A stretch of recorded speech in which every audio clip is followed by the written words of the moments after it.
বস্তুবাদ, সমাজবাদ, ডেমোক্রেসির ইত্যাদির স্লোগান দিয়ে কিছু মানুষ ক্ষমতায় বসার পর তারা জালেম হয়। আর যে যত বড় জালেম হয় সে তত বড় মিথ্যাবাদী হয়।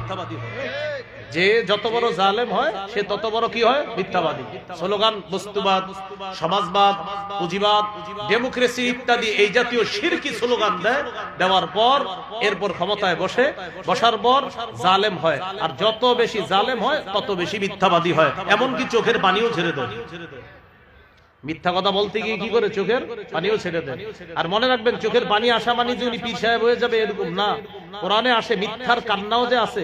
ইউসুফ নবীর ভাইয়েরা ইউসুফ নবীকে যখন কূপে ফেলেছিল, বাবার কাছে আসছে কিভাবে? ওয়াজাউ আবাহুম ইশাআ ইয়াবকুন, তারা তাদের বাবার কাছে রাতের বেলা কাঁদতে কাঁদতে আসছে। এর মানে অভিনয়ের কান্না যে মানুষ কাঁদতে পারে এই দলিল কোরআনেও আছে। এজন্য কান্না দেখলে আপনি মনে করবেন না এই তো হয়ে গেল, মাশাআল্লাহ কত ভালো মানুষ, খারাপ হইলে কি আর চোখে পানি আসতো?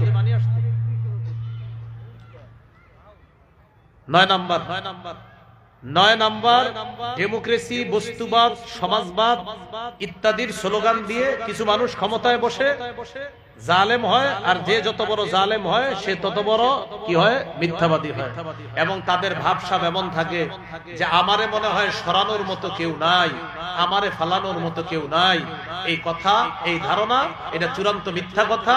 আর এই ধারণা করা মানে নিজের প্রতি জুলুম করা, নিজের আখিরাত বরবাদ করা, আর দুনিয়াতেও যন্ত্রণাদায়ক শাস্তি ভোগ করা, যে শাস্তির কথা কাউকে বলতেও পারে না, সইতেও পারে না, খালি ফোনে ফোনে মাঝে মাঝে মানুষের সাথে বলবে, এরকম হবে।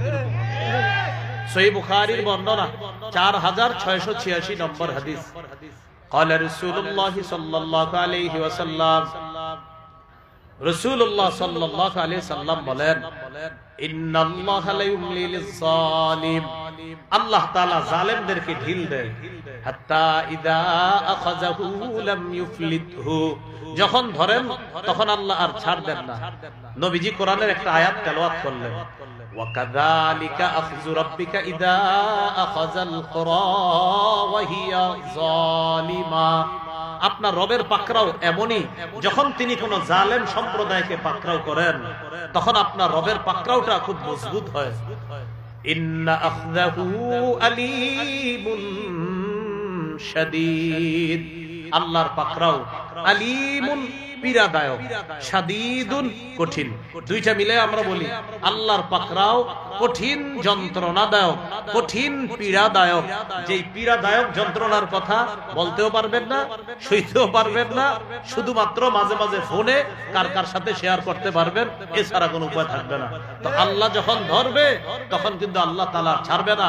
এখান থেকে শিক্ষা, আগামীর দিনের জালেম, পূর্বের জালেম থেকে শিক্ষা নিতে হবে যে আমিও যদি জুলুম করি তো আমার অবস্থাটা আগের জালেমের চেয়ে আরো ভয়ঙ্কর হবে। এটা আসলে ঠিক, মানে এটা রেডিমেড ঠিক না। মাহফিলে কিছু ঠিক আছে রেডিমেড, কিন্তু আসলে ঠিক। যে কোনো জালেমকে আল্লাহ যখন ধরবে কঠিন ধরবে, কোনো ছাড়বে না। এইগুলো 9 নম্বর কথা।